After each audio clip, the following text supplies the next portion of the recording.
तरफ से। और उसके बाद पीडीपी के विधायकों ने गुलबर्ग फैशन शो को लेकर भी सवाल उठाए हैं। अब आपको जरा आगे लिए चलते हैं, संसद का रुख भी करेंगे, लेकिन उससे पहले एक बड़ी खबर आपको बताएंगे। उसके बाद सीधे आपको संसद में लिए चलते हैं, जहां पर बजट सत्र का ये दूसरा सेशन आज शुरू होने जा रहा है। ये दूसरा चरण आज से शुरू होगा संसद के बजट सत्र का, और 4 अप्रैल तक बजट सत्र का दूसरा दिन, ये दूसरा जो सत्र है, दूसरा जो सेशन है, वो चलने वाला है। सरकार का फोकस वक्फ और मणिपुर बजट पर आज रहने वाला है। तो बिल्कुल आपको बता दें कि ये बड़ी खबर सामने आ रही है, जहां पर संसद के बजट सत्र का दूसरा चरण, और ये सीधी तस्वीरें आपको दिखा रहे हैं संसद। Sir, to implement this scheme, a national school quality assessment framework is prepared, and our ministry regularly looks at, reviews the status of implementation. Total of 35 PM-Shri schools are there in Anakapalli, and 22 metrics, as per NEP, are regularly tracked. Honorable Ministers, Honorable MPs talked about physics lab, chemistry lab. I would like to inform them that 82% coverage is in this metric, and of course, if the state sends a proposal, a firm proposal, we will follow due process. Shri Gurjeet Singh Aujla. Sir, मैं मंत्री साहब। Thank you, Honourable Speaker. Sir, I would like to know from the Honourable Minister that the border states, the condition of the schools is deplorable. Is the government coming up with any scheme like Amritsar is my district, and so more schools may be included in this scheme? Is the government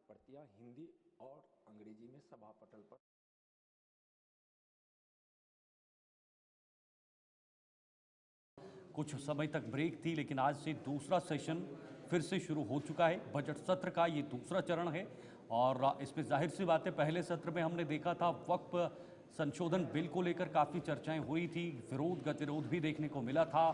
JPC की जो committee बनाई गई थी उसने भी अपनी report रखी थी। उसके बाद भी इस मामले में विरोध के सुर विपक्ष के जो वहां पर सदस्यगण बैठे हुए हैं उनकी तरफ से दिखाए गए थे, और आज भी वो मुद्दा बड़ा बना रह सकता है। इसके अलावा मणिपुर के बजट पर भी फोकस किया जा सकता है, और भी कई सारे मुद्दे हैं। सरकार एक तरफ से कोशिश करेगी इन बिलों को पारित किया जाए, जो वहां पर पेश होने वाले हैं उनको पूर्ण सहमति के साथ सामने लाया जाए, लेकिन दूसरी तरफ विपक्ष की कोशिश रहेगी कि कोई भी जो ऐसा बिल हो जिस पर विपक्ष ने एतराज जताया है उसको सफलतापूर्वक रोका जा सके।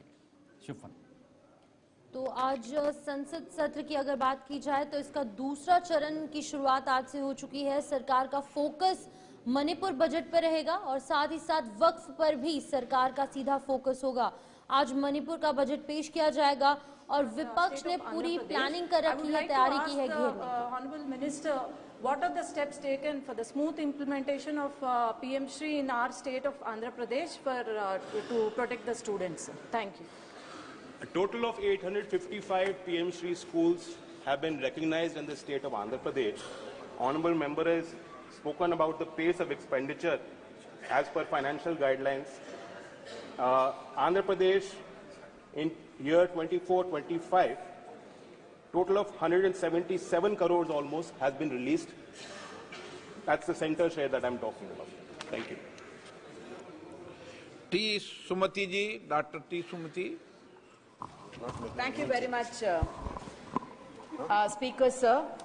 Sir, around 2,000 crores originally meant for Tamil Nadu for PM Shri have been diverted to other states due to the state's opposition to NEP 2020. Sir, through you, I would like to raise concern which has been expressed by our Chief Minister through M.K. Stalin, that this is a death knell on cooperative federalism. And sir, through you, I would like to ask the Honorable Minister also, that is it right to use the financial allocation which is meant for actually spending the education, the school education children, is it right to use it as a revengeful tool against the state government, which is actually affecting the education of the school children? Sir, what is your question, Honourable Member? I would like to ask the union government through you, sir, that will it assure the parliament that no state will face fund cuts for rejecting a policy not mandated by law. Okay, Mani Thank you, Mantri sir. ji. Honorable Minister. Speaker sir, today is 10th March. 20 more days are within March. The last date of the financial year of 2025 is up to 31st March. Government of India is open and ready. The kind of discussion we had with Tamil Nadu government in previous months, if they will, it's not that they are now, they have changed their stand. At one point of time, Tamil Nadu government has ready to sign an MOU with Government of India for accepting PMC. Few of my members, few of my MP colleagues came to see me. They came to the honorable member who raised the question. She also came to see me with Honorable Education Minister of Tamil Nadu. They agreed. They went back. They have a U-turn. It is their problem. Let them come. And Government of India is open on this issue. Many more, Speaker sir, many more non-BJP states, especially Congress, Karnataka. Let me give the example. Karnataka is accepting the NEP and they have some reservation verbally on NEP, but they are implementing PM3. In Himachal, they are implementing PM3. Right now, my friend, Congress friend from Amritsar raised a question. It's a non-BJP rule state. The same Tamil Nadu state, Government of India is giving financial allocation to PM portion. They are dishonest, my dear friends, they are dishonest. They are not committed to Tamil Nadu students. They are ruining the future of Tamil Nadu students. Their only job is to raise language passion. They are doing politics. They are doing mischief. This is unfortunate in the federal state. They can't put allegation against Government of India. They are misleading nation. They are doing injustice. They are doing injustice to students of Tamil Nadu. They are ruining the future of Tamil Nadu students. They are not doing justice. They are undemocratic, uncivilized. They are undemocratic, uncivilized.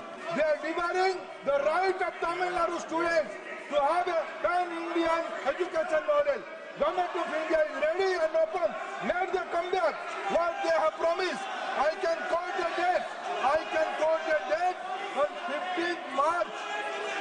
15th March, they have sent a MOU. Why the account? Let them tell. Why the account? My information, their chief minister was ready to accept that. Some super chief minister, some new person came up. My dear sister Tani Modi is here. Let's be honest to the people of Tamil Nadu. Let's be honest to the people of Tamil Nadu. She only came to me with few friends. He's the education minister, their education minister came to us. They are dishonest. This is unfortunate. It's unfortunate in democracy. They are trying to cover up their failure.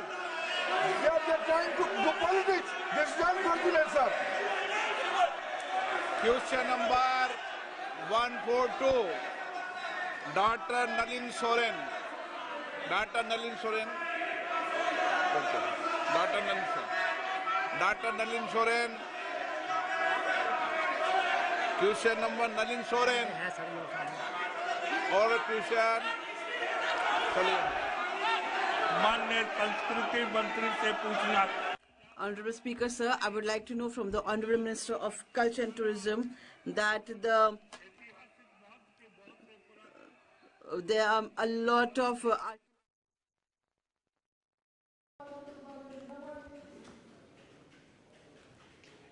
तो ये तस्वीरें आपको लोकसभा से live दिखा रहे थे, जहां पर कि संसद के बजट सत्र का दूसरा चरण आज से शुरू हो चुका है और विपक्ष ने लगातार एक प्लानिंग कर रखी है, एक रणनीति बनाई गई है सरकार को सत्ता पक्ष को घेरने के लिए। लेकिन अभी फिलहाल प्रश्नकाल चल रहा है, तमाम जो यहाँ पर मेंबर ऑफ पार्लियामेंट्स हैं वो एक एक करके अपने प्रश्न रख रहे हैं, जो उनकी क्वायरीज है वो रख रहे हैं और जो सत्ता पक्ष है वो लगातार जवाब देता नजर आ रहा है।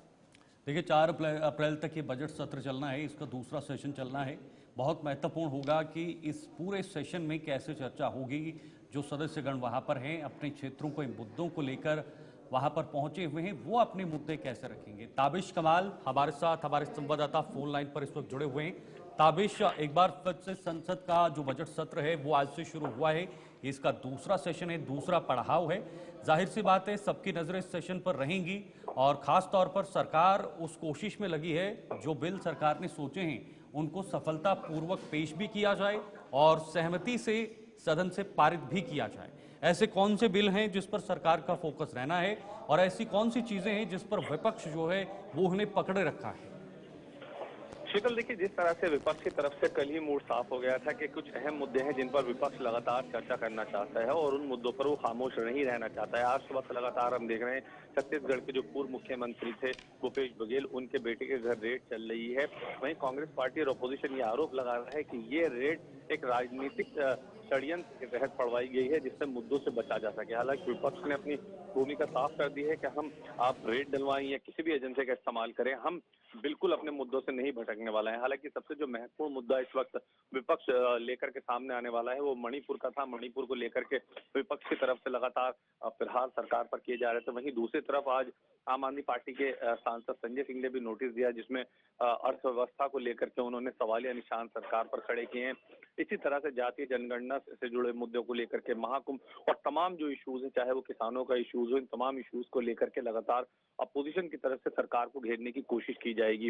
हालांकि सत्ता की तरफ से ये कोशिश की जाएगी कि संसद का जो दूसरा चरण है ये चल सके और कई जो अहम बिल है, लगभग ऐसे 36 बिल हैं जिन पर सरकार उनको पेश करके उनको पारित कराना चाहती है। हालांकि सबसे अहम वक्फ बोर्ड है जिसको लेकर के चुनौतियां सरकार के सामने हैं। तो ये तमाम जो चुनौतियां सरकार के सामने हैं उनसे सरकार को निपटना होगा। हालांकि संसदीय कार्य केंद्रीय मंत्री लगातार इस बात को कह रहे हैं कि हम विपक्ष के साथ मिलकर के काम करना चाहते हैं। अगर दोनों मिलकर के काम करेंगे तो अहम बिलों पर बातचीत बन सकती है और सुचारू रूप से सदन चल सकता है। लेकिन लगातार जिस तरह से हमने पहले दिन ही विपक्ष का मुंह देख लिया है, विपक्ष खामोशी के साथ सब कुछ कहने वाला नहीं है, बल्कि सत्र में लगातार हंगामा हमें देखने के लिए मिल सकता है। आज पहला दिन था और आज पहले ही दिन विपक्ष ने अपनी स्पष्ट कर दी है कि तमाम जो इश्यूज हैं, चाहे वो पिछले सत्र में बीच में लटक गए हैं, उनको आगे लेकर के हो जाएंगे और उन पर वो चर्चा चाहते हैं। ऐसे में कहीं ना कहीं ये स्पष्ट हो जाता है कि विपक्ष में साफ करते हैं कि वो पूरी तरह से खामोश बैठने वाले नहीं है। तमाम ठीक है ताबिश, बहुत बहुत शुक्रिया आपका हमारे साथ जुड़ने के लिए। ताबिश कमाल हमारे साथ इस वक्त बने हुए थे। तो चलिए इसी बीच अब बात जम्मू कश्मीर की होगी।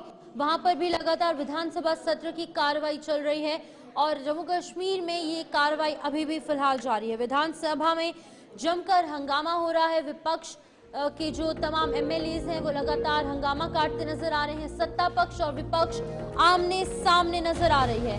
तो आपको बता दें अलग अलग मुद्दों को लेकर हंगामा हो रहा है। कठुआ की बात की जाए या फिर अगर हम गुलमर्ग में जो फैशन शो होने जा रहा है उसकी बात करें, ये तमाम वो बड़े मुद्दे हैं जिनको लेकर जम्मू कश्मीर विधानसभा में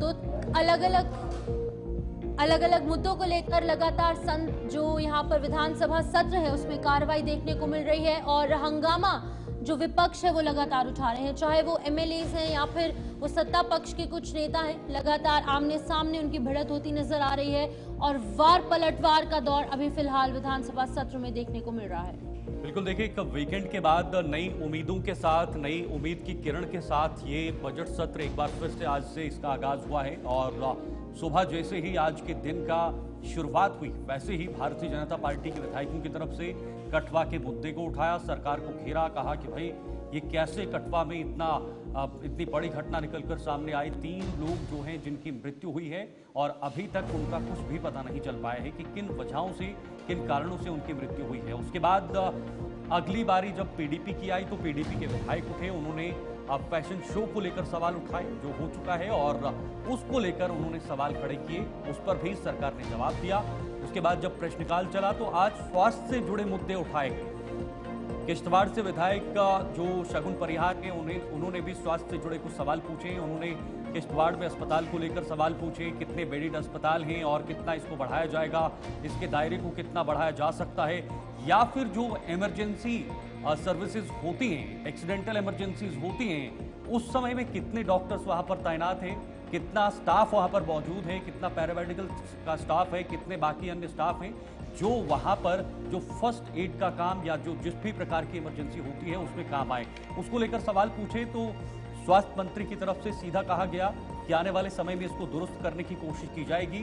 और खुद हेल्थ मिनिस्टर की तरफ से कई बार ये जिक्र किया गया है कि जम्मू कश्मीर के अंदर स्वास्थ्य विभाग में अभी भी खामियां हैं, उनको दुरुस्त करने की कोशिशें की जा रही हैं, वो खुद एक्सेप्ट कर रहे हैं। लेकिन अब जबकि सरकार काफी देर के बाद बनी है, तो सरकार बनने के बाद जब पॉपुलर गवर्नमेंट बनती है तो उसके बाद ही आम लोगों के हित में काम होना शुरू होता है। तो अब फिलहाल ये मामला चल रहा है, हंगामा भी आज जमकर देखा गया है। बिल्कुल, लेकिन शीतल यहाँ पर एक बहुत इंपॉर्टेंट अपडेट सामने आ रही है, जहाँ पर ये पूरा मामला जो कठुआ में गरमाता जा रहा है उस पर एमएलए बनी जो है डॉक्टर रामेश्वर सिंह, उन्होंने अपनी प्रतिक्रिया दी है। उन्होंने साफ तौर से कहा है कि उन्होंने कठुआ में जाने की कोशिश की, लेकिन वहां के जो स्थानीय लोग हैं उन्होंने उन पर हमला किया। उन्होंने इस मसले को असेंबली में उठाया है। उन्होंने कहा है कि उन्होंने जवानों की शहादत हो, मक्खन दीन का मुद्दा हो, तमाम मुद्दों पर उन्होंने बात की है। लेकिन अब ये सीधी कार्रवाई, हंगामे की तस्वीरें सीधे आपको विधानसभा सत्र से लाइव दिखाने की कोशिश कर रहे हैं।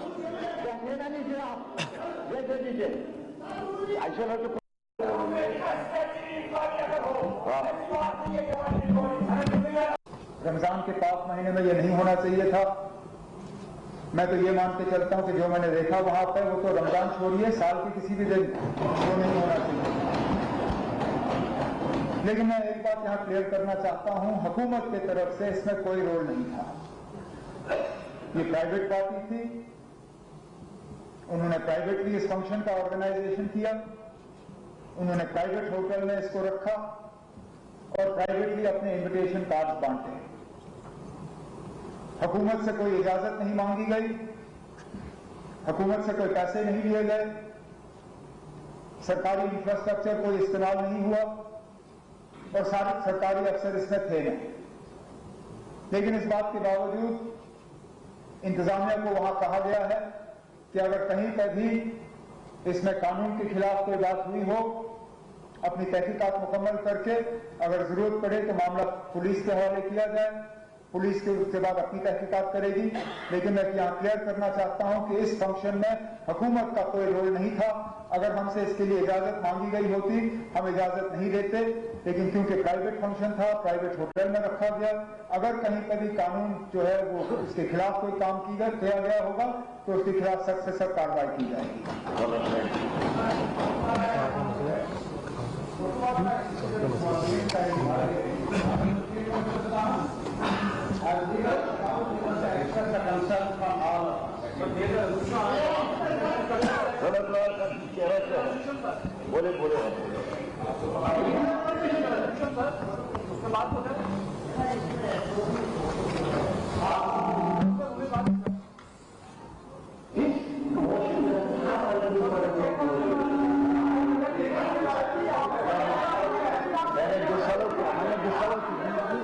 मैंने जो सड़क पे आदम लिया है, जो सड़क कोई नहीं इजाजत दे देगा, कोई इजाजत नहीं देगा। बात करने का पाकिस्तान मैंने मांगा है discussion on safe guard relief and legal relief for victims. मैंने कभी होम नहीं लाया। इस हाउस में से तालिबान साहब ने कहा should express solidarity with all the Bangla.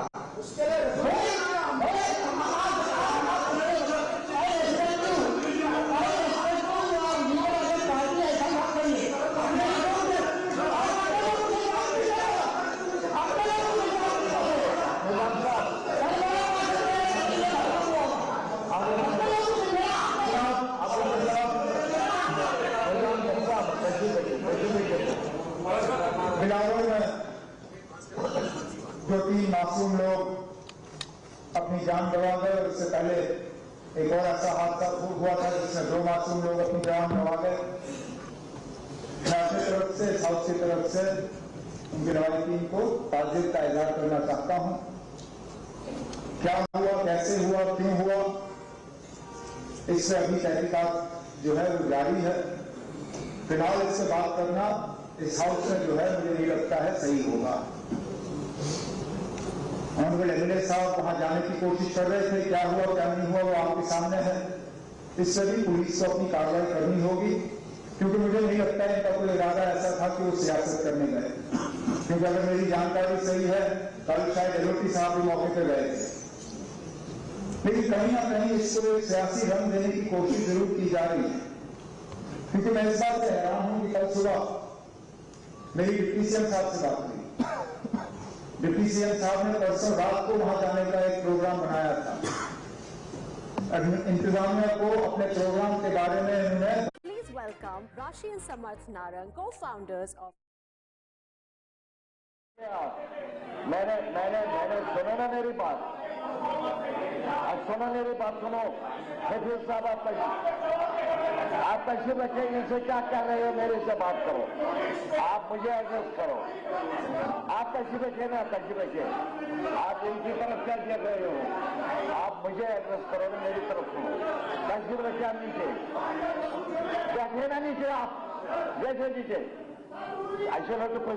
इसी बीच में तमाम पक्ष और सत्ता पक्ष और विपक्ष लगातार हंगामा काट रहे हैं। महाराष्ट्र से बड़ी खबर बताएंगे, जहां पर 11वीं बार बजट पेश किया जाएगा अजीत पवार द्वारा, और 11वीं बार बजट पेश करने वाले दूसरे वित्त मंत्री अजीत पवार बनने जा रहे हैं। शुक्रवार को ये आर्थिक सर्वेक्षण पेश किया गया था और आज ये बजट 11वीं बार अजीत पवार पेश करेंगे। बिल्कुल, देखिए आज महायुति सरकार द्वारा बजट पेश करने जा रही है। 11वीं बार बजट पेश करेंगे अजित पवार, दूसरे ऐसे वित्त मंत्री बनेंगे जो 11वीं बार बजट पेश करेंगे और दूसरे ऐसे वित्त मंत्री बनाएंगे, रिकॉर्ड बनाएंगे। शुक्रवार को पेश किया गया था आर्थिक सर्वेक्षण, यानी जो वीकेंड है उससे पहले आर्थिक सर्वेक्षण पेश किया गया था। जो इकोनॉमिक सर्वे होता है एक पूरे राज्य को लेकर, अर्थव्यवस्था के ढांचे को भापा जाता है, उसका आकलन किया जाता है।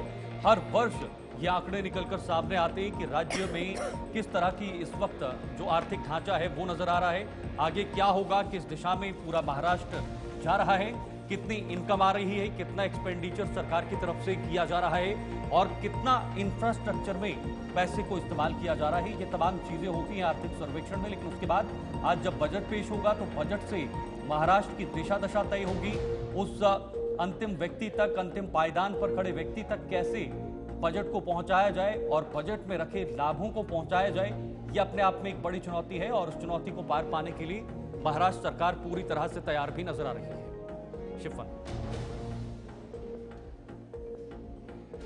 तो ये आपको बता दें कि महाराष्ट्र से खबरें सामने आ रही है। महायुति सरकार आज अपना बजट पेश करेगी और बीते शुक्रवार को यहाँ पर अगर बात की जाए इकोनॉमिक सर्वे की, जो कि एक प्रथा है, हमेशा बजट पेश करने के कुछ दिन पहले एक इकोनॉमिक सर्वे पेश किया जाता है, जिसमें कि राज्य की अर्थव्यवस्था को मापा जाता है, किस तरीके से तमाम चीजें पूरे राज्य में देखने को मिलती हैं। रेवेन्यू की बात की जाए या फिर इकोनॉमी की बात की जाए तो ये तमाम चीजें सामने रखी जाती हैं इस इकोनॉमिक सर्वे में। लेकिन आज 11वीं बार अजीत पवार बजट पेश करेंगे और दूसरे वित्त मंत्री बन जाएंगे, जो कि 11वीं बार महाराष्ट्र का ये बजट पेश किया जाएगा। और शुक्रवार को आर्थिक सर्वेक्षण पेश किया गया था, जिसके बाद आज बजट पेश किया जाएगा। आगे बढ़ेंगे, अब बात छत्तीसगढ़ की होगी, जहां पर आज ईडी की रेड देखने को मिली है। ईडी ने एक बार फिर से छत्तीसगढ़ के अंदर रेड की है और उसमें पूर्व सीएम भूपेश बघेल के आवास पर रेड का मामला सामने आया है। अब घेर लिया है पूर्व मुख्यमंत्री भूपेश बघेल, रेड की रडार पे आ चुके हैं और ईडी की रडार पे आ चुके हैं। उनके घर पर, उनके जो अलग अलग जगहें हैं उन पर छापेमारी की गई है। भूपेश बघेल ने इस रेड को लेकर कई सारे सवाल भी खड़े किए। तो बता दें, छत्तीसगढ़ में एनफोर्समेंट डायरेक्टरेट यानी कि प्रवर्तन निदेशालय की रेड देखने को मिल रही है और 15 अलग अलग जगहों पर पूर्व सीएम भूपेश बघेल के आवास पर रेड हो रही है। भूपेश बघेल ने रेड पर कई तरीके के सवाल उठाए हैं। छत्तीसगढ़ के पूर्व सीएम भूपेश बघेल के बेटे के ठिकानों पर ईडी की रेड है और 15 अलग अलग ऐसी जगहें हैं जहां पर लगातार एनफोर्समेंट डायरेक्टरेट की रेड देखने को मिल रहा है। लेकिन उसी पर नेता ने कह दिया है कि उन्होंने कई तरीके के सवाल उठाए हैं, उन्होंने विपक्ष पर प्रहार भी किया है। बिल्कुल, देखिए छत्तीसगढ़ पे अलग अलग मौकों पर ईडी की तरफ से रेड की गई है। इससे पहले भी कई बार ईडी ने वहां पर जाकर रेड की है और अब खुद पूर्व मुख्यमंत्री भूपेश बघेल उनकी रडार पर, उनके निशाने पर हैं। ईडी ने ये रेड की है, 15 ठिकाने बताए जा रहे हैं, 15 जगहों पर ईडी ने छापेमारी की है और इसको लेकर सवाल भी खड़े किए गए हैं। शंभू राही संवाददाता रायपुर से हमारे साथ ज्यादा जानकारी के लिए फोन लाइन पर जुड़े हुए हैं। शंभू, पूरी जानकारी बताइएगा डिटेल में, कहां से ये रेड शुरू हुई और अभी क्या फिलहाल वहां पर सिचुएशन नजर आ रही है? बिल्कुल पता स्थलित में पूर्व मुख्यमंत्री और कांग्रेस के राष्ट्रीय महासचिव भूपेश बघेल के घर ईडी का आज छापा पड़ा है और छत्तीसगढ़ में पहली बार किसी बड़े कांग्रेस नेता के ऊपर में इतनी बड़ी कार्रवाई हुई है। ये मामला कई लेकर के है। संपर्क सही से नहीं हो पा रहा है, दोबारा से शंभू से जुड़ने की कोशिश करेंगे। इस वक्त रायपुर से हमारे साथ जुड़े हुए हैं, इस खबर को लेकर पूरी जानकारी भी पहुंचाएंगे। पूर्व सीएम भूपेश बघेल के आवास पर रेड हुई है, अब इस रेड के क्या मायने निकाले जा सकते हैं, इसका अंजाम क्या होगा, जब रेड होगी तो क्या कुछ ईडी के हाथ में लगेगा, क्या वाकई में पूर्व मुख्यमंत्री भूपेश बघेल के जो छापेमारी वहां पर हुई है, 15 जगहों पर जो छापेमारी की गई है, उसको लेकर कुछ मिलेगा या फिर खाली हाथ ही ईडी को लौटना पड़ेगा। तो चलिए अब इसी बीच आगे बढ़ जाएंगे। अब बात करेंगे कठुआ के हवाले से। जम्मू कश्मीर का ये एक ऐसा जिला है लगातार चर्चाओं का विषय बना है।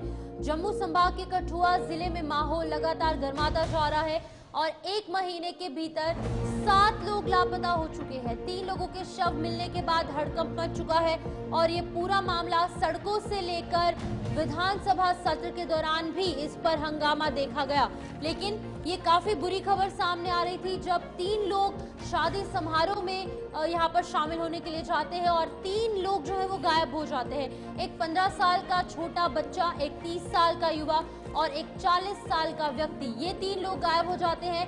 कुछ दिन बाद इनकी बॉडीज एक नाले से प्राप्त होती हैं। ये तस्वीर आपके सामने, ये ईशू नाला है, लोहाई मल्हार ये इलाका है, ऊपरी इलाका है, पहाड़ी इलाके के अंदर से एक वाटरफॉल, एक नाले के अंदर से इन 3 व्यक्तियों की जो लाशें हैं वो बरामद होती हैं। लेकिन अब यहाँ पर चर्चाओं का विषय इसलिए भी है क्योंकि पिछले 1 महीने के अंदर 7 अलग अलग जगहों से कठुआ जिले से लोग लापता हुए हैं। 7 लोग जो है वो लापता हुए हैं, जिनमें से 3 के शव बरामद करने के बाद हड़कंप पूरे इलाके में मच चुका है। बिल्कुल, देखिए कठुआ में इस तरह की घटनाएं निरंतर रूप से सामने आ रही हैं। ये 2 अलग अलग घटनाएं हैं। एक इस वक्त की ताज़ा घटना है जिनके 3 लोगों के शव कल ही बरामद किए गए हैं और ये 3 दिन पहले गायब हुए थे। एक बारात के समय वो वहाँ से गायब हुए और अचानक गायब होने के बाद जब सूचना पुलिस तक पहुँची और सुरक्षा कर्मियों तक पहुँची तो उन्होंने फिर इस पूरे ऑपरेशन को अंजाम दिया। संयुक्त रूप से पुलिस हो या फिर सेना के जवान हो, उन्होंने इस पूरे ऑपरेशन को अंजाम दिया और ड्रोन के माध्यम से इसको वो सर्च कर पाए। रंजीव मेहता लाइव हमारे साथ कठुआ से हमारे सहयोगी इस खबर पर जुड़े हुए हैं। रंजीव, ये एक बहुत बड़ा मुद्दा बन गया है, चर्चा का विषय बन गया है और जिन 3 लोगों की जो शव बरामद किए गए हैं कि आखिर इनकी मौत कैसे हुई है, किस वजह से हुई है। आज दूसरा दिन है जांच का, क्योंकि शव कल ही मिल गए थे, जांच उसके बाद शुरू कर दी थी। अब क्या किस दिशा में ये जांच जा रही है और प्रथम दृष्टिया क्या कुछ निकलकर सामने आया है? देखिए शीतल, अभी तक जो 3 लोग बिलावर के इलाके में गुमशुदगी के बाद जिनका बारात से गुमशुदगी हुई और उसके बाद उनकी डेड बॉडीज एक नाले में मिली, जंगल के उसी रास्ते से मिली जंगल में और करीब 7 किलोमीटर दूरी पर मिली और उसके मौत का रहस्य जो अभी तक बना हुआ है। लेकिन स्थानीय लोगों की माने तो ये एक आतंकी घटना हो सकती है क्योंकि 16 फरवरी को भी कोक गांव है बिलावर का, वहां पर भी 2 लोग जंगल में सब्जी लेने गए थे तो उनकी भी डेड बॉडी दूसरे दिन करीब 10 किलोमीटर दूरी पर मिली थी, जिनको गला घोट कर मारा गया था। तो इस तरह की घटनाओं के बाद अब एक और मामला जो कठुआ जिले में सामने आया, वहां पर 2 नाबालिग पिछले 10 दिनों से गायब हैं। 27 फरवरी को वह लोग अपने रायबाग थाना के गांव हरदो मुट्ठी और करंडी कला, ये 2 गांव है, आसपास के गांव है और यहाँ के दोनों बच्चे जो है, एक 12 वर्षीय रहमत अली और 3 मोहम्मद जो जिसकी उम्र 15 साल बताई जा रही है, ये लोग अपनी माल मवेशी चराने निकले थे। लेकिन रंजीव, एक काफी इम्पोर्टेंट यहाँ पर सवाल ये भी उठता है क्योंकि जो एमएलए बनी है डॉक्टर रामेश्वर सिंह, वो कह रहे हैं कि जब उन्होंने वहां पर जाने की कोशिश की, बिलावर में लोगों से संपर्क करने की कोशिश की, सांत्वना पेश करने की कोशिश की, तो उन पर हमला हुआ। ये हमला कितना सही है, सरकार इस पर भी जवाब दे। तो इस तरीके की बातें करना कितना सही है विधानसभा सत्र के दौरान, जब उन्हें श्रद्धांजलि पेश करनी चाहिए, जब जांच होनी चाहिए, जब असली कातिलों का पता लगाना चाहिए, तब इस तरीके की बातें करना कितना सही है? बिल्कुल शिपन, आपको बताऊं क्योंकि डॉक्टर रामेश्वर उस दौरान भी वहां पर गए थे, उस दौरान भी बड़ी जोर शोर से मुद्दा उठाया था जब मक्खन दीन ने खुदकुशी की थी, और उस दौरान भी पुलिस पर काफी आरोप लगाए थे मारपीट के और यातनाएं देने के, और यातनाओं से उसकी मौत हुई है, ये कहना था बनी के विधायक डॉक्टर रामेश्वर सिंह का। और उसके बाद अब जब वह कल परसों देर रात को जब बिलावर के अस्पताल में जाने की कोशिश की तो वहां पर मौजूद जो स्थानीय लोग थे उन्होंने सीधे आरोप लगाए कि वह लोग राजनीति कर रहे हैं और यहाँ पर जो लोग आए हैं उनके साथ, क्योंकि वह लोग उन लोगों का साथ दे रहे हैं जिनके ऊपर पुलिस कार्रवाई कर रही है। तो इसी के चलते उनके साथ हाथापाई की कोशिश भी हुई, वहां पर एक झड़प हुई छोटी सी, जिसके बाद वहां से विधायक डॉक्टर रामेश्वर को वापस जाना पड़ा और रात के अंधेरे में ही ये वहां पहुंचे थे। तो लोगों ने काफी विरोध किया है उनका, जो बिलावर के लोग हैं उनका कहना है कि अगर आप बनी के विधायक हैं तो बिलावर में आकर राजनीति कर रहे हैं कहीं लेकिन ना कहीं। रंजीत, एक और जो बड़ा सवाल पनप रहा है, मुझे लगता है कि पूरे जम्मू कश्मीर के हर नागरिक में ये सवाल आ रहा होगा कि आखिर बार बार जब घटनाएं सामने आ रही हैं, पहले भी एक ऐसी घटना हो चुकी है, तो उसके बाद क्या सुरक्षा तंत्र को और मजबूत किया जा सकता था, या प्रशासन की तरफ से कोई ऐसी गाइडलाइन ला जा सकती थी जिससे आने वाले समय में ऐसी दोबारा से घटना ना हो? क्या इस तरह के कदम उठाए जा सकते हैं कठुआ के अंदर? देखिए शीतल, सुरक्षा की बात करूं तो सुरक्षा जब से सितंबर महीने में जब सेना के काफिले पर हमला हुआ था, 5 जवान शहीद हुए थे इसी बिदनौता इलाके में, बिलावर का अपर रीचिस का एरिया है ये भी, वहां पर सेना की नए कैंप स्थापित किए गए थे। एसओजी का ऑपरेशन जो पुलिस की ऑपरेशन टीम है उसके एक एसएसपी को वहां पे तैनात किया गया था, लेकिन उसके बावजूद भी ये घटनाएं घट रही हैं। तो लाजमी है कि सुरक्षा की दृष्टि से सुरक्षा बलों पर जो उस इलाके में तैनात है वहां पर किस तरह का जो कड़ी सुरक्षा है या क्या वहां पे है, तो दूर दराज का और पहाड़ी इलाका है, लेकिन उसके ऊपर भी सवाल उठना लाजमी है। तो लोगों ने प्रोटेस्ट के दौरान मांग भी की थी कि एसओजी के ऑपरेशन ऑफिसर को भी हटाया जाए और मल्हार के थाना प्रभारी को भी हटाया जाए, क्योंकि उनकी तरफ से भी काफी ढिलाई बरती गई है। ये आरोप प्रदर्शनकारी लोगों के थे और जो परिजन। लेकिन रंजीव, अब एक इम्पोर्टेंट सवाल ये भी है, क्योंकि टीम गठित की गई है इस पूरे मामले की जांच के लिए, अब वो टीम किस तरीके से काम कर रही है और ये जांच आखिरकार कहां तक पहुंची? क्योंकि ये बहुत बड़ा मामला है, सिर्फ कठुआ ही नहीं पूरे जम्मू कश्मीर में इसको लेकर चर्चाएं हो रही हैं। महबूबा मुफ्ती है, डॉक्टर जितेंद्र सिंह है, यानी कि चाहे वो सत्ता पक्ष है या विपक्ष है, लगातार इस मामले पर चर्चाएं हो रही हैं। तो क्या लगता है कि पुलिस जांच ये कहां तक पहुंची है अभी फिलहाल? देखिए शिपन, जांच को लेकर अभी क्योंकि कल ही टीम गठित की गई है, जिसके चलते टीम ने आज संस्कार है उनका, अभी थोड़ी देर बाद संस्कार होने वाला है। जो तीनों डेड बॉडीज मिली थी उन लोगों की, वहां के बाद पुलिस अपना काम, जो जांच कमेटी है वो अपना काम करेगी, पूरे इलाके में जितने भी लोग हैं उनसे पूछताछ की जाएगी। रंजीव, एक छोटा सा जवाब दीजिएगा, उनकी फैमिलीज की तरफ से क्या कुछ प्रतिक्रिया सामने आई? क्योंकि कल उन्होंने कहा था कि उन्हें सिर्फ न्याय चाहिए, उनकी सरकार से और कोई डिमांड नहीं है, ना ही कोई मुआवजा चाहिए, ना ही उन्हें कुछ चाहिए, सिर्फ वो ये चाहते हैं कि 3 व्यक्ति जो गायब हुए थे, जिनके शव बरामद हुए हैं, उनको न्याय मिलना चाहिए। जल्दी से जवाब दीजिएगा। शिपन, उन्होंने, उनकी फैमिली के लोगों का सीधा सवाल है कि आखिर एक 35 लोगों का ग्रुप जा रहा है, तो इन लोग पीछे रह जाते हैं बारात के दौरान, तो उनकी मौत और 5 दिन तक वो लोग कहाँ रहे? तो जब 5वें दिन जाकर उनकी बॉडीज मिलती हैं, तो एक सवाल तो लाजमी खड़ा हो, उनको उनकी सुरक्षा की चिंता हर किसी को रहती है। तो सुरक्षा की दृष्टि से परिवार के लोग चाहते हैं कि निष्पक्ष जांच हो, मुआवजे की बात की है, लेकिन निष्पक्ष जांच हो और जो भी दोषी हैं उनके खिलाफ कड़ी कार्रवाई। ठीक है, जांच होनी चाहिए, इंसाफ भी मिलना चाहिए, लेकिन अब सिक्योरिटी एजेंसीज को सतर्क भी रहना चाहिए। बहुत बहुत शुक्रिया आपका रंजीव, हमारे साथ जुड़ने के लिए। ये बहुत बड़ा विषय है, गंभीर विषय है, चिंताजनक विषय है, और इसमें तंत्र को अब मजबूत होना चाहिए ताकि आने वाले समय में ऐसी घटनाएं ना घटें, क्योंकि अगर ये आतंकवादियों द्वारा प्रेरित ये पूरा हादसा या घटना है तो जाहिर सी बात है आतंकवाद में एक नया जो रास्ता है वो खोजा है। अगली बड़ी खबर उत्तर प्रदेश से, लखनऊ में चंद्रशेखर समर्थकों प्रदर्शन देखने को मिला है। राजभवन मार्ग पर जुटे पार्टी नेता और कार्यकर्ता। देखिए लखनऊ में ये प्रदर्शन, चंद्रशेखर के समर्थकों का ये प्रदर्शन नजर आ रहा है।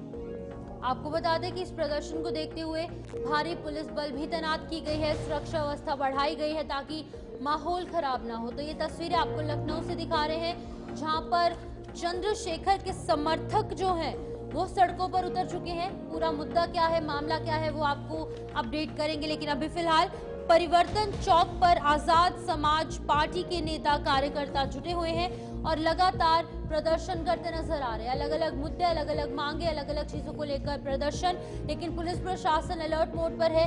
इलाके में निगरानी बढ़ाई गई है, सुरक्षा व्यवस्था बढ़ा दी गई है पूरे उत्तर प्रदेश के लखनऊ में। तो फिलहाल ये तस्वीरें आपके सामने, जहां पर लखनऊ में किसी एक व्यक्ति के समर्थन में एक पार्टी जो है वो, चाहे महिलाएं हैं, चाहे पुरुष है, चाहे युवा हैं, बुजुर्ग हैं, बच्चे हैं, सभी आयु वर्ग के लोग सड़कों पर हैं। और ये एक काफिला आप देख सकते हैं किस तरीके से सड़कों पर बैठा हुआ है, धरना प्रदर्शन कर रहा है। तो आपको बता दें कि पुलिस पूरी तरीके से यहाँ पर तैनात की गई है ताकि कोई माहौल खराब ना हो और तमाम चीजें यहाँ पर सामने है। उमेश मिश्रा हमारे साथ ज्वाइन कर चुके हैं, हमारे संवाददाता लखनऊ से। उमेश, पूरी जानकारी दीजिएगा, जो समर्थक उतरे हैं, सड़कों पर बैठे हैं, मांगे कर रहे हैं, क्या है ये पूरा मामला, क्या मांगे हैं इनकी, किस मुद्दे को लेकर सड़कों पर उतरे हैं ये?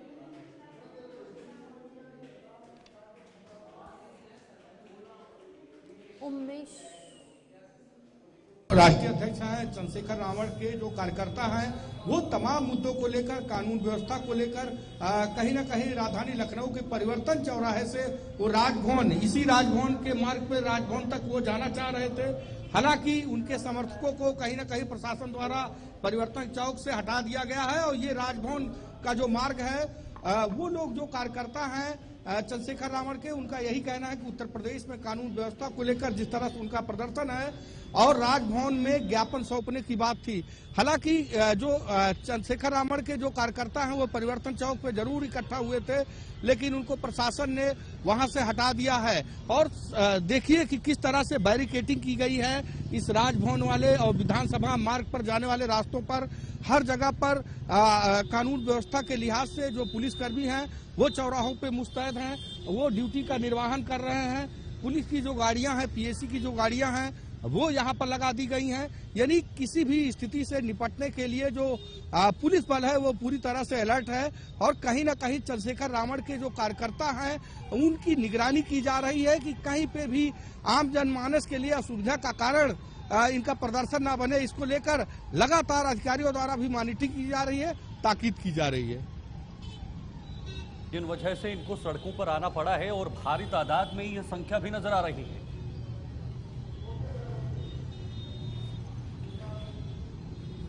देखिए, बिल्कुल सड़कों पे कानून व्यवस्था है, तमाम अन्य मुद्दे हैं, किसान के मुद्दे हैं, तमाम मुद्दों को लेकर भारतीय जो आजाद समाज पार्टी है, चंद्रशेखर रावण के जो कार्यकर्ता हैं वो सड़कों पे हैं और कहीं ना कहीं आने वाले समय में अपनी मौजूदगी दर्ज कराने के लिए, जिस तरह से चंद्रशेखर रावण कई बार देखे गए हैं कि तमाम आयोजनों में कि वो जिस तरह से आक्रामक नजर आते हैं मुद्दों को लेकर, तो कहीं ना कहीं अब वो अपनी पैठ उत्तर प्रदेश में प्रदर्शन के माध्यम से ध्यान आकृष्ट करना चाहते हैं कि चंद्रशेखर रावण भी बैठने वाले नहीं हैं। अगर चाहे कानून व्यवस्था की बात हो या किसानों की बात हो या तमाम अन्य जो मुद्दे हैं, उन मुद्दों को लेकर कहीं ना कहीं चंद्रशेखर रावण के जो कार्यकर्ता हैं वो सड़कों पे हैं। तो लाजमी है कि अपनी आमदी दर्ज कराना चाहते हैं चंद्रशेखर रावण और जनता के बीच ये दिखाना चाहते हैं कि उनकी भी पार्टी, ये बुनियादी ईंट रखी जा रही है 2027 के चुनाव को लेकर।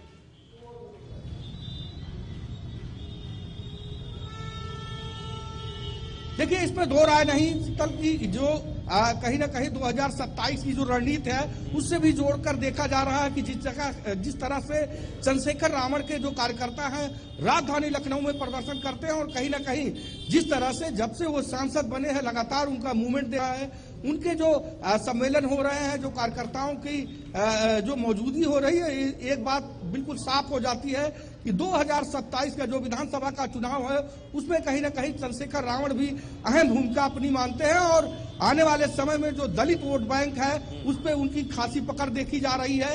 लगातार उनके कहीं ना कहीं जो समर्थक हैं वो एक्टिव हो रहे हैं। चाहे वो प्रशासन की कोई हिला हवाली हो या कानून व्यवस्था जैसे मुद्दे हों, हर मुद्दों पे कहीं न कहीं चंद्रशेखर रावण के कार्यकर्ता अपनी आमद दर्ज करा रहे हैं। उमेश हवारसद बने हुए थे, इस वक्त लखनऊ से जानकारी दे रहे थे, क्योंकि चंद्रशेखर के समर्थकों ने वहां पर जोरदार प्रदर्शन किया है। जाहिर सी बात है 2027 में चुनाव है और चुनाव से पहले अब ये सियासी अलख जगाने की कोशिश उत्तर प्रदेश में की जा रही है।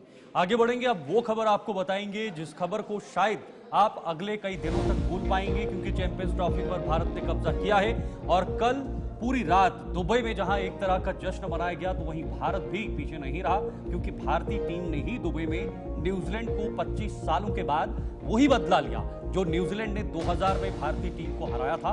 ये वही चैंपियंस ट्रॉफी थी जब भारत को हराया था फाइनल में, और आज उसका बदला पूरा हो गया। दुबई में भारत ने ट्रॉफी उठाकर ये बता दिया कि भारतीय टीम इस वक्त न सिर्फ भारत की बल्कि पूरे दुनिया की सबसे बेस्ट टीम है, सबसे फेवरेट टीम है। और इसमें से जो कुछ खिलाड़ी हैं जिन्होंने अपना नाम कमाया है, बल्ले से जगाया है, गेंद से छकाया है, ये तमाम खिलाड़ी ऐसे हैं जो इस वक्त भारतीय टीम में नजर आ रहे हैं। शिवफन, तो बिल्कुल आपको बता दें कि इंडिया के जो समर्थक हैं वो अलग अलग राज्यों में सड़कों पर उतरे और अलग अलग तरीके से जश्न मनाया गया। तस्वीरें कुछ इस तरीके की थी शीतल कि लोग दिवाली, होली और ईद एक ही दिन मना रहे हैं। 9 मार्च को दिवाली मनाई गई पूरे भारतवर्ष में, होली मनाई गई, रंगों के गुलाल हमने देखे उड़ते हुए, और साथ ही साथ ईद का पर्व जिसको कि अभी कुछ दिन शेष है लेकिन वो भी कल ही के दिन मनाई गई। तो यानी कि हम देख सकते हैं कि एक स्पोर्ट्समैनशिप के तरीके से अगर हम देखें तो काफी एक अच्छा माहौल पूरे भारतवर्ष में, दुबई में, और जहां पर भी भारत इंडियन क्रिकेट टीम के जो समर्थक हैं देश के किसी भी कोने में है, विश्व के किसी भी कोने में है, वहां पर लगातार जश्न का माहौल। Rohit Sharma man of the match कल चुने गए थे। प्रधानमंत्री नरेंद्र मोदी ने भी टीम इंडिया को बधाई पेश की। सिर्फ मोदी नहीं, सभी समस्त देशवासियों ने, और इंडिया के कहीं भी समर्थक विश्व भर में हैं, उन्होंने भी देशवासियों को और इंडियन क्रिकेट टीम को बधाई पेश की। Rohit Sharma man of the match रहे और हिटमैन रोहित शर्मा ने कल एक बहुत ही अच्छी पारी खेलते हुए इंडिया को मैच जिताने की और जो है वो इस राह पर ले गए। लेकिन फिलहाल अगर बात की जाए वहां की, तो काफी अच्छी तस्वीरें पूरे भारतवर्ष से निकलकर सामने आई। बिल्कुल, देखिए उम्मीद है कि आगे भी भारतीय टीम इसी कंसिस्टेंसी के साथ बढ़े और आने वाले समय में जो भी बड़े टूर्नामेंट्स हों या फिर बायलैटरल सीरीज हों वो भी भारत अपने नाम करे। न्यूज़ रूम लाइव में आज के लिए फिलहाल इतना ही। मुझे और मेरी सहयोगी को दीजिए इजाजत। नमस्कार।